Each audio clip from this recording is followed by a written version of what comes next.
Ta-da! Thank you for joining us today. So we're going to start with our interview questions, and once they're completed, we will move to the live Q&A. So that the young people listening can get to know you a little bit, could you please tell us about your career journey and what it is you do now? Hi, yes, of course. Thank you so much for having me, and it's great to be speaking to so many schools. My name is Mariam Ansar. I'm an English teacher at the moment. I used to be a journalist and also a novelist as well. So I studied English at the University of Cambridge, decided that I wanted to have a go at journalism for a little bit. So I did that for a few years, then I signed with an agent, wrote a book, trained to be a teacher, and that's the full journey really. That's great. Was writing something you always wanted to pursue then? Definitely, yeah. I think I remember telling my English teacher kind of growing up that I wanted to write books. I feel like for a really long time, it's the only thing I thought that I wanted to do. So yeah, definitely since I was very young. Brilliant. And what's the best thing about being an author?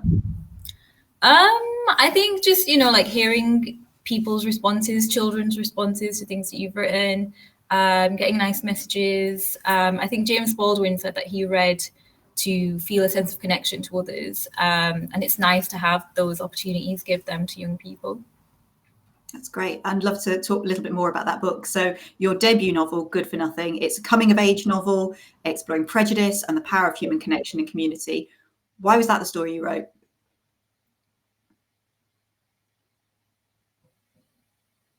I wonder if Mariam's just frozen for everybody. Or if that's... Hello, we've got you back, I think. Brief glitch there. Yeah. So you need me to repeat the question? Yes, please.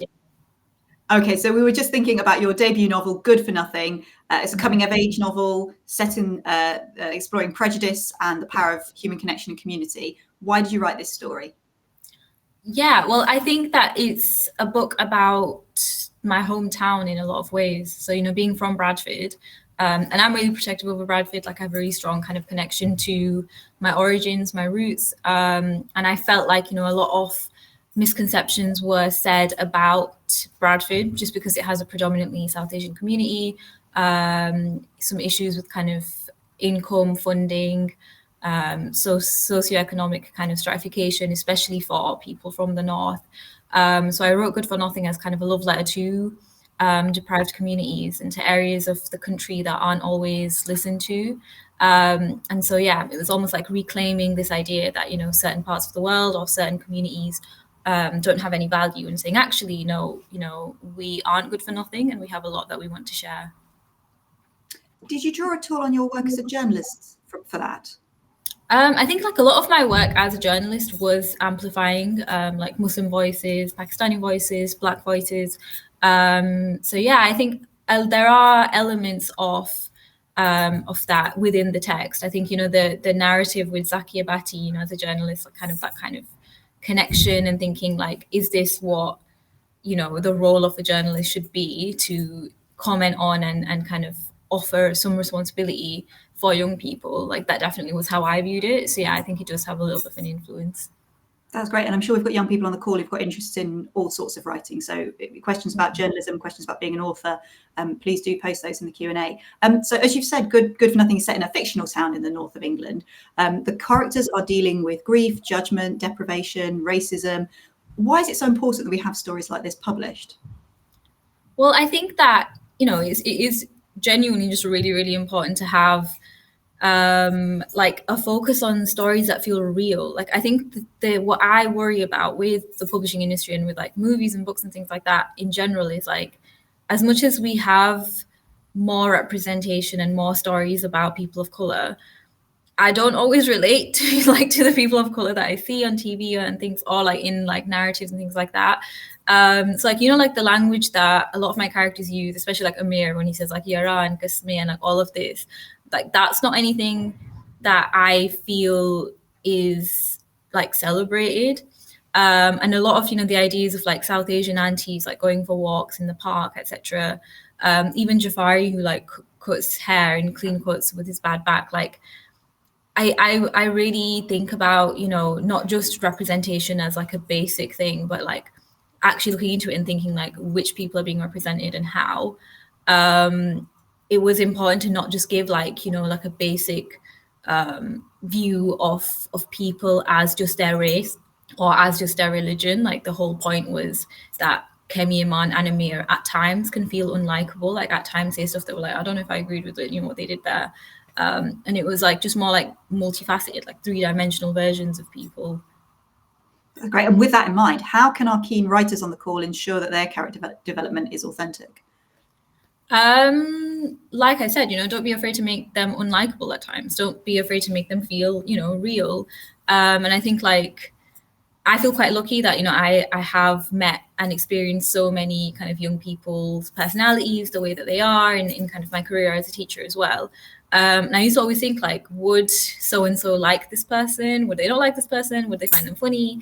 And so like thinking like actually putting them in real life situations in your own head and also in, your general day-to-day life as well.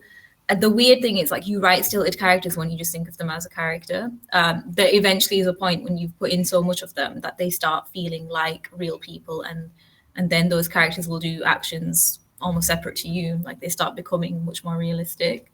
So yeah, I think completely steering away from stereotypes, completely steering away from one-dimensional kind of writing, basically. Fantastic. And you've previously mentioned the initial thought process and your many ideas for the plot. What advice do you have for budding writers who may be struggling with which idea to explore? I think that it's less about how many ideas and more about finishing something. Like if you pick one, even if you think you're not 100% committed to it, writing's about resilience and consistency, and like putting in chapter after chapter, even if by the end of it you've got 25 chapters and you like 10 of them and the rest of them aren't that good. Finishing things is what's going to get you to continue writing, because you'll start realizing how the story changes and how it develops and how the middle's always the hardest bit. You've got all this motivation in the beginning and then it starts falling apart. Like that's a lesson that like comes from practice, from writing. So yeah, commit to something, even if it's the worst idea you've ever had, finish it and see whether you still hate it, because I'll guarantee you won't. You'll actually be like really proud of what you've done with that idea. So resilience, commitment, perseverance, seeing a project through. Do you have any advice for young people about being open to opportunities, whatever industry it is they're interested in working in? Absolutely. Yeah. I think like opportunities are really important. I think writing is a really interesting thing because, cuts to funding, unfortunately, with a lot of, Arts Council kind of opportunities. But like what helped me a lot was like freelancing. So I think I started writing for publications and things when I was about like 18. I didn't even know you could do it. I didn't know you could just like email the Guardian editor and say, hi, I have an idea. Like, that comes from immersing yourself and knowing that you can. And as much as, certain publications have closed down, there still are quite, committed, dedicated organizations that will give you your first byline, that will kind of take that chance, that opportunity. And then it's just really cool, that like you're getting these emails, you feel more like a grown up. So taking that chance on yourself, putting yourself out there, like it definitely helps. That's great to hear. And obviously, so you started on that path quite young, taking charge of it for yourself. As an English teacher, how do you encourage your students to explore their own creativity and their storytelling abilities? I think like for we have like a lot of discussions about, like art and writing itself. Quite a lot of book swaps, quite a lot of like in-depth commentaries on, the things that we're reading, opportunities like competitions, writing competitions, newspaper kind of entries, etc. I think like I feel, quite strongly about the fact that English as a subject isn't just about getting a GCSE or an A level. Like I feel quite passionately about, this is about the human condition. Like this is writers kind of tracking the trends and thoughts of actual people. And it sounds stereotypically English teachery to kind of say, but like words and ideas are important. They can change the world. They do, have a lot of impact. And so, yeah, as soon as, we nurture that attachment to fictional characters and how upset we sometimes feel for them, that's a sign, that you have understood like a text, that you feel upset about it. And I'm hopeful, that like my classroom is that nurturing space where students do feel like, we're going to cry about fictional people. Like that's what English should be. So you've touched there on that emotional connection. During National Teen Book Club, you also spoke about writing and teaching and how they give back to the community. So, young people who've read something and moved by it, prompted perhaps to action. What advice do you have for young people who want to do more to support others and make a change in the world? I think it's really important, like to use your voice and to know that as much as dominant narratives, especially in the government, might feel like they misunderstand or don't recognize your views, it's still important to have that view and still important to be vocal about it. There are, certain political ideas regarding, writing to MPs and things like that. But I also think a lot of resilience and a lot of actual vocal change comes from grassroots work, which is talking to people in your community, like uncles and aunties, grandparents, etc. If you've got that family member who you don't agree with, like their opinions, their views, etc. As difficult as it is to be a lone voice sometimes, it's important to be that lone voice and to know that in the grand scheme of things and the interconnected communities that we have via social media or via, transcending age, that you're less alone than you think. Like there's more people who have your views. So yeah, at times it's about being brave enough to have conversations and knowing that, there is a more positive outcome than you realize in those moments of bravery. And that comes through so strongly in the book. Again, to talk a little bit more about books, and thank you to people who are submitting questions in the chat. We can see them, and we're going to move on to those in the next section very shortly. World Book Day celebrates the joy of reading. Is there a book that you've enjoyed and would recommend to those watching? Now, that could be recently, or it could be the book that changed your life. The book that changed my life? Okay, what a question. And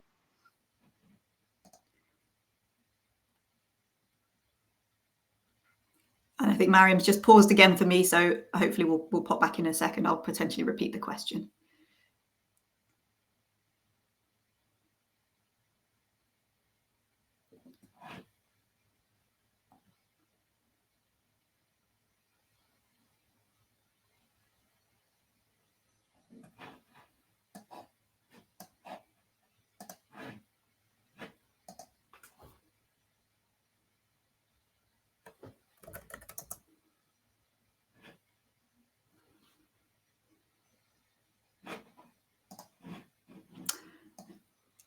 So we seem to have just lost the connection to Mariam briefly, buying time to think about all the many, many books that have meant something. I've got lots, but before I start on that, I'm very confident we're going to have her back any minute now. Just any more questions in the chat, please don't. In fact, jump in on this. If you've got book recommendations or books that, from what you've heard of Mariam's book so far, that reminds you of anything you want to recommend to the other people on the call, World Book Day is all about celebrating our reading choices. We're just going to have Mariam log back in any minute now. So books that have meant something to you, books that you would recommend to others, please feel free to post those in the chat and we'll share them with Mariam very shortly when she joins. Hello, here we are. Give you a second to send yourself. Yeah, sorry about that. No problem. I just thought you needed time to think through your ideas there. Have you got good books for us? Yes, there's a few books that I really enjoy that have had impact on me. I think like a lot of books by Donna Tartt, they've had a big impact on me. It's like The Goldfinch I read when I was, a teenager. It had a big impact on me, just thinking about like tragedy in young people. There are, a lot of Shakespeare's plays, which is very stereotypical English, teacher response. But I think a lot of the tragedies, King Lear also like big impact, just in terms of, like narrative voice and thinking about things. The first books that made me emotional, so, The Book Thief by Marcus Zusak. I like voices that are like interesting. So a lot of like James Baldwin's texts. I think, like that political resonance is really important to me. Beloved by Toni Morrison. My number one favorite book is Jane Eyre by Charlotte Bronte. Just because it's still so juicy, like you still go by and we still talk about like Rochester and why he was the way that he was. I like Gothic texts as well. The Yellow Wallpaper, Charlotte Perkins Gilman. Lots of, yeah, like I think like if the text is, you know, universal and timeless, like it continues speaking to people. But, you know, similarly, like new stories, new narratives on refugees, like Dina Nayeri's Refuge, for example, have had, you know, huge impacts on me and make me think a lot about my place in the world and what we offer to others. So yeah, I think there's quite a few in there, a lot of recommendations. Fabulous. Some of my own favourites in there as well. But I'm going to ask one more question, and then thank you to the people who are submitting questions in the chat. Don't feel you have to be on if you want your school shouted out, by the way. But Mariam, what piece of career advice would you give to your 16-year-old self? My 16-year-old self had like genuinely, this is going to sound crazy, but like I had two things I really wanted to do. The first one was to write a book, and the second one was to be an English teacher. So like it was like really simple, like two things. Yeah, I guess I'd tell her like, you're actually going to do that, you know, like those are the two things you want to do, and they're going to happen. So like keep, like I guess keep being consistent, keep working hard, and yeah, as much as, you know, I don't 100% believe in meritocracy, I do think that there is a lot of, you know, having an undeniable kind of self-dignity and not taking no for an answer is really important. That's fantastic. Thank you so much. We're going to move on to the student Q&A. We've had some live questions just submitted during this call, and we've got some pre-submitted questions we'll move back to after that. Is writing a book hard? How do you go about starting the writing process, developing characters and organising ideas? Can you explain a bit about your process? Yeah, writing a book is hard. It is really hard. I'm writing another one like right now, and it's very difficult. I think like writing and the process of writing is like, for me, there's always like, I'm always led by characters. Like there's always 2 or 3 like in my head. So obviously with Amir, like he was really strong in my head for a long time. Kemi also, I think Iman was probably the weakest, just because personality wise, I don't think we have a lot in common. But yeah, I think we're like, it's always characters that come into my head and they steer the narrative. There are a few things I always want to touch on. So for example, with Good for Nothing, I wanted to talk about feeling forgotten or left behind in a community. I wanted to talk about maybe like the feelings that people don't share, especially with, you know, like communities and grief. So yeah, I think it starts with characters and themes that I want to explore. And then it wouldn't stay on my mind for like, a long time. If I'm still thinking about them, if I'm going for a run or like doing some work, then that means like I probably should invest some more time into it. So then I'll start like writing down their names, start writing out maybe, you know, some of the scenes that I'm imagining. And then it's almost like filling in the blanks. So I know I'll have like a really key scene, and then I'll think, but where would that go? And usually I end up knowing the beginning and the end, but I don't know the middle stuff. So it'll be like trying to fill it in, move things around, like a jigsaw puzzle. Like it becomes trying to solve a jigsaw puzzle without knowing how many pieces there are or whether you're missing any. So like, yeah, it feels really crazy. It takes a lot of time. But again, that's kind of why I mentioned like consistency and being determined to see something through, and also not being afraid to get things wrong, because there are so many drafts that you're going to write that aren't going to be in the final kind of bit, or like scenes that won't be in the final version. But you have to kind of fall in love with the process. Like you have to actually find it enjoyable to like start exploring and thinking. So yeah, like have fun with it, you know, like you'll find it really, really difficult, but like that's part of it, and that's how you know you're a real writer. Which links with some things that one of our authors has said, another talk we had this morning. Similarly, you have to be in love with that process. And if people want to catch up on that talk, I'm sure it's going to be available in our library as well, if you need more authors and more books. You started answering there a question we've had, a sort of related question. Have you written things you weren't happy with? How do you overcome mistakes and things you don't like in your writing? Yeah, I mean, like, I think like there are always things that we don't like, or you kind of outgrow. Like there's definitely things that I wrote earlier that I don't really agree with now. And I think it's just accepting that, you know, that you're going to outgrow a lot of what you write. You're going to outgrow a lot of the things that, you know, other people might really enjoy, but you don't. I think that like with the kind of like seeing mistakes and things like that, to you, it's always a mistake. To somebody else, they like it, or like they find it as like almost like distinguishable about your kind of style of writing. And oftentimes the things that we want to change about our writing are the things that other people find the most interesting about our writing. So it's almost like having the courage to embrace your specific writing style. And as much as, you want to write like somebody else, or you've got those authors that you really idolize, the gap between you and that author is actually the exciting, interesting bit. Like that's what you should be leaning into. So yeah, like I wouldn't let that gap kind of demotivate you as well. Make the mistakes, write in an interesting way, and eventually, an emerging style that's really, really distinguishable to you, like it appears naturally. That's great. And we've got two slightly related questions here. Is being an author and novelist a viable career? How do you make an income from being a writer? And it's linked potentially with the question, how do you balance writing with working as a teacher? Yeah, I think that's a really good question. I think, like being a writer is an interesting career because you definitely get a lot of like creative freedom to pursue, what you want to do. How stable it is, a question that we also have to consider. Like for me, like I love teaching because it matches with like my writing, like it's like a circle, like they feed each other, like the experiences of being in the classroom feed into my experiences of being by myself. And so financial stability like is with writing isn't always kind of a guaranteed safe bet, unless you write, like the next Harry Potter, which is, really rare. It's not going to be like you're immediately getting loads and loads of money, right?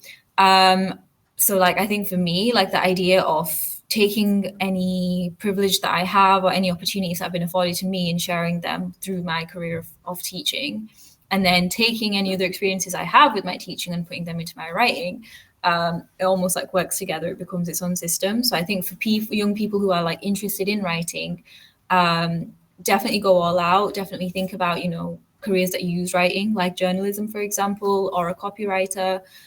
There are ways to do it, but I also, I think that it is important to be stable too, like I think being a starving artist is always romanticized. And I've been through it. I had my mattress on the floor. I thought it was aesthetically pleasing. But also, like there's a lot more than that. Like, and you need to be stable and happy in yourself to write well. So yeah, I think it's important. Explore your options. But yeah, consider more than just, the way something appears on social media, etc. Because it's always a lot harder than that. Thank you. That's really interesting and useful for the young people on the call, I'm sure. Now, this next question could be interpreted in a few different ways. But your first book was quite grounded in our real world, and you certainly sort of lived experiences of the people that you know and grew up with. How do you think attitudes towards fantasy races and religions can be portrayed in fictional worlds, is the question we've had from one school. I think like fantasy is great, and I actually have ideas for like a fantasy series I'd love to write in the future. And I think race can really interestingly be applied to, conceptions of fantasy in both like a troublesome way and in a less troublesome way. And so, like I think a lot of the fantasy that we see currently, especially with like Dune and Star Wars, etc., utilizes a lot of almost Orientalist kind of views on, South Asian communities, Arab community, Islamic kind of religion. There are, so many ways to use fantasy and mythology to comment on aspects of our own cultures, aspects of exploitation, mining, and war. And there are also, ways to make it an escapist, specifically escapist fantasy as well. I think my concern with fantasy is when we're using Orientalist kind of stereotypes to provide escapism for people who aren't affected by those Orientalist stereotypes. So I think like writing fantasy comes with a big responsibility. Fantasies that I enjoy that do this in a really satisfying way are like, Hayao Miyazaki's work, with like Spirited Away, Howl's Moving Castle, etc., which actually, takes a lot of Ursula Le Guin's writing as well, who, is a sci-fi / fantasy author. Who uses fantasy to comment on, similar ideas of exploitation and war as well. I think that there needs to be more nuance or kind of awareness of how complex it is to build another world and to put magic into it. because you're always going to have, questions that you think as well, like where's the magic coming from, like who's suffering here, that kind of thing. So there's the ethics to it that shouldn't be kind of understated.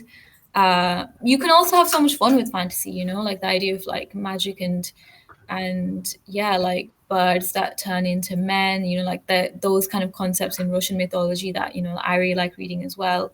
But yeah, I think that that's a really good question, and there's so much that you could actually talk about with that. So it's, yeah, a really good question. And there's so many books out there as well. So for those of you who've joined us for the National Teen Book Club previously, one of our subsequent World Book Day speakers will be talking about her book, which is drawing on her Nigerian heritage. So many authors now exploring the stories and the folklore and the histories of their own heritage and cultures, and bringing those into the fantasy genre. Now, thank you to the school who asked this quite early on and has presumably been waiting very patiently for me to get round to it. You touched on it earlier.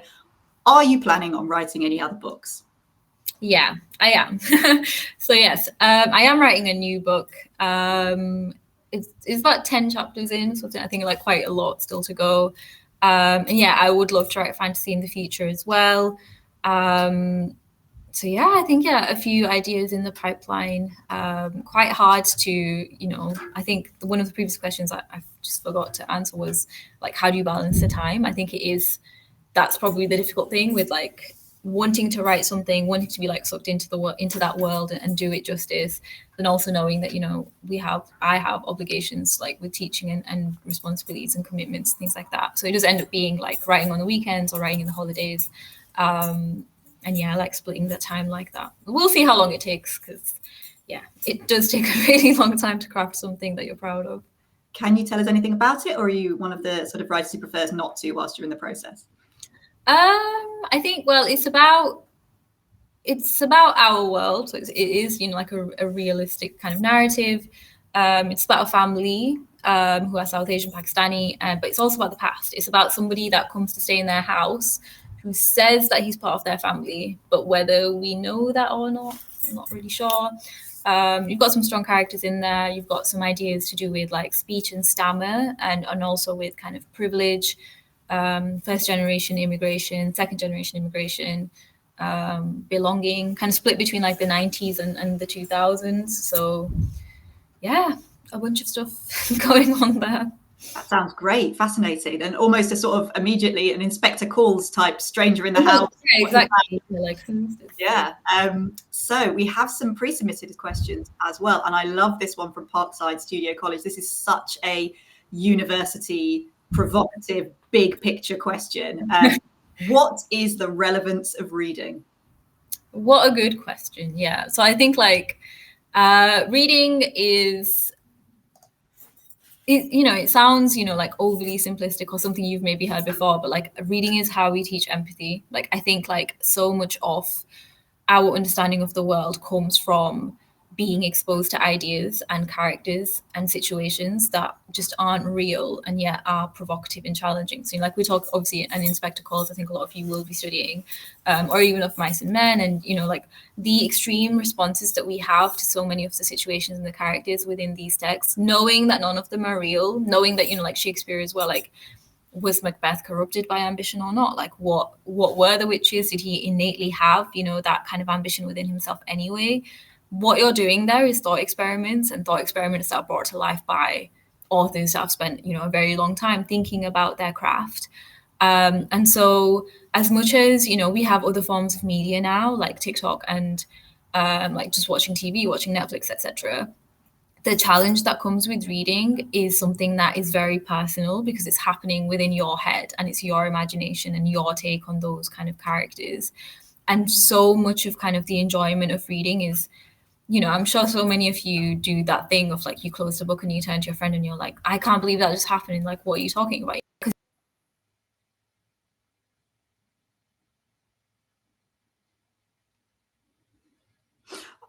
I was aware that was happening. It's another pause, but since we've managed to get Mariam back each time, I've just stopped her mid-flow there. I'm loving the next couple of questions. I think we might have time to go back to a few more live questions if anybody feels like they want to submit a final question just as we're rounding into the final straight of the Q&A. But thank you so much for all the thought-provoking questions that have been posed so far. Hopefully that's given us all a real insight into Mariam's writing life. Just checking here. I'm sure she'll be back in with us any moment now.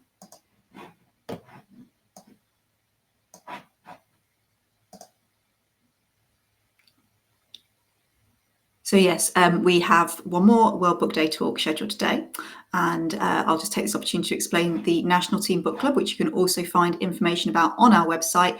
We do a slightly longer offer where you can join us every week for 4 weeks, time permitting, after school to talk about a book. We're currently reading Liar's Beach. And after that, we will be reading King of Dead Things and Wild East. So a couple of different genres. If any of those appeal to you, do check it out. And we'll be very happy to welcome you into our after school sessions. We're also going to be relaunching the project for next year with some adaptations. So if this year's offer doesn't work for you, then do feel free to drop us a line and tell us what it would take to get you into our reading community, because we are really willing to make adaptations, and we want to take feedback from teachers and young people to support you in engaging with us in that conversation. The books are provided at a discount.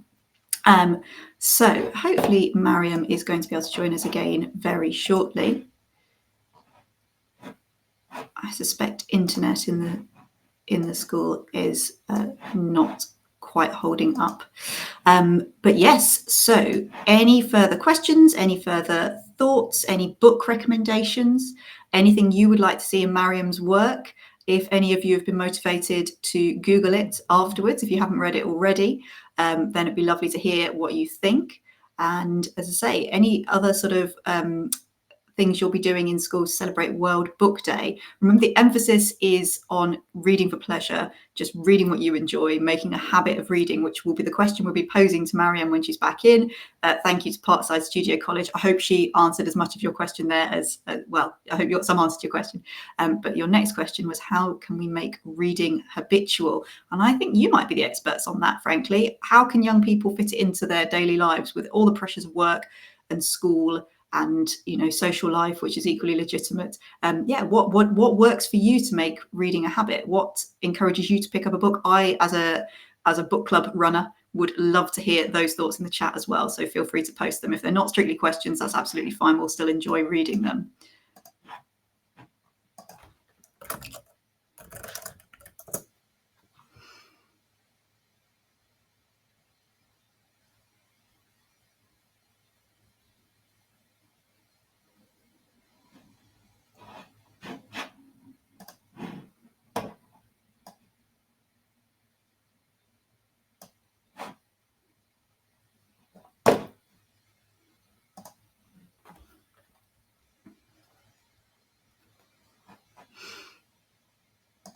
I'm reluctant to start on anything because I'm so confident we're going to get Mariam back any minute now. But I'm sitting in a room full of books, so there's strong temptation to show you all the books we have. Here is our current book club read, which hopefully you'll be able to see. It is, so from the thriller genre, we have A Body in the Pool, A Friend Who Might Be an Enemy, A Vacation They'll Never Forget. Lyndon has always felt an outsider, and spending the summer at his best friend's vacation house, surrounded by money and privilege, is doing nothing to lessen his imposter syndrome. But he soon has bigger concerns than fitting in. There's a body in the pool, and everyone's a suspect, including him. Might not appeal to anybody, might not appeal to everybody. Very different from Mariam's own work, which is based, well, this is a very glamorous American lifestyle.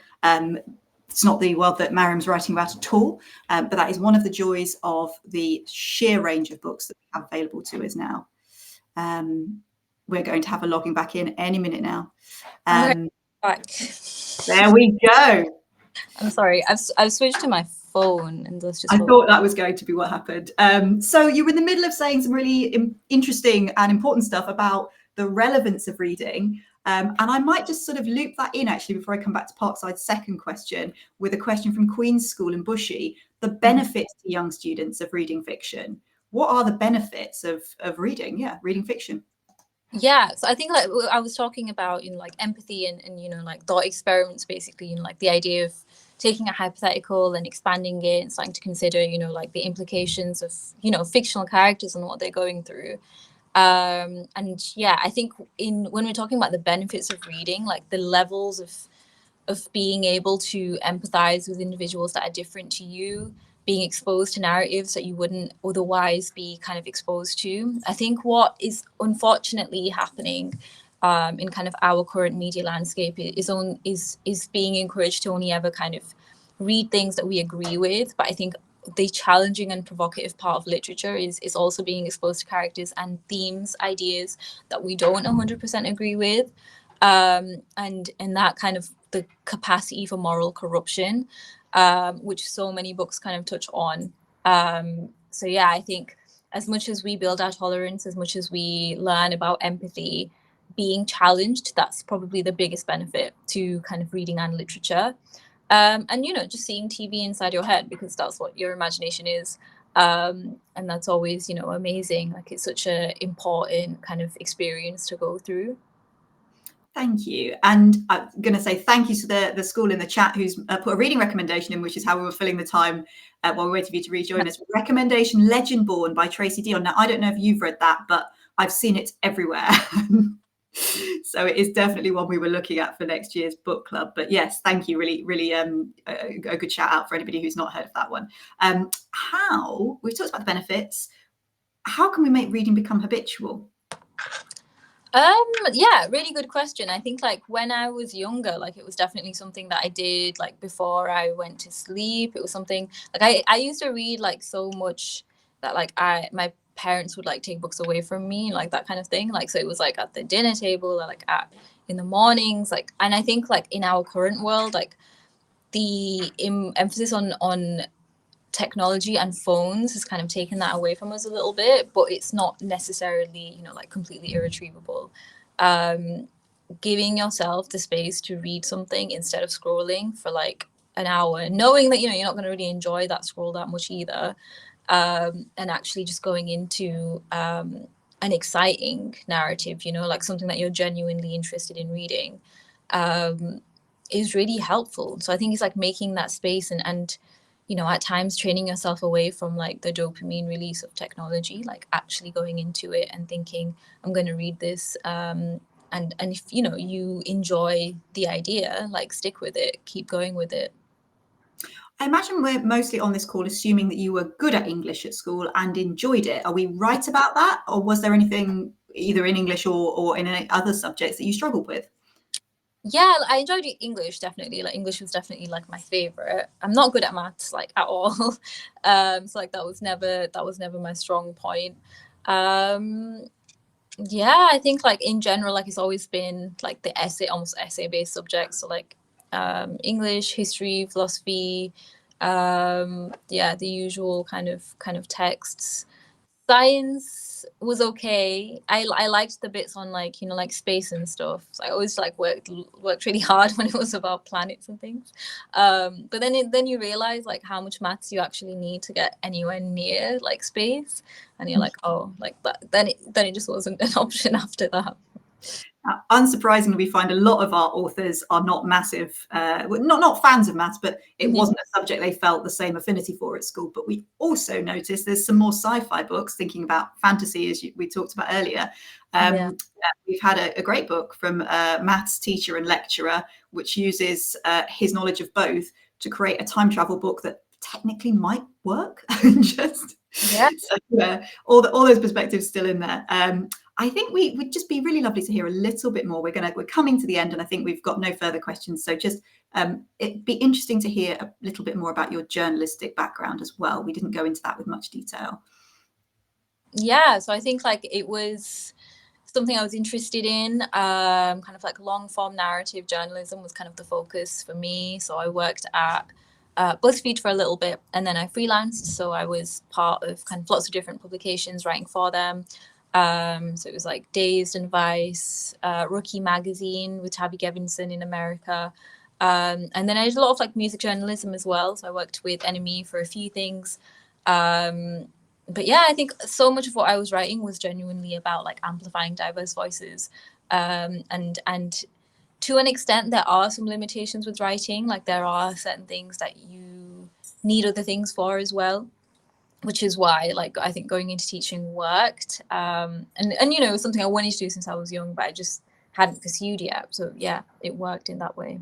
That's great. And for those of us who are interested to read that book you mentioned earlier, how long does it take for you to be able to write a book?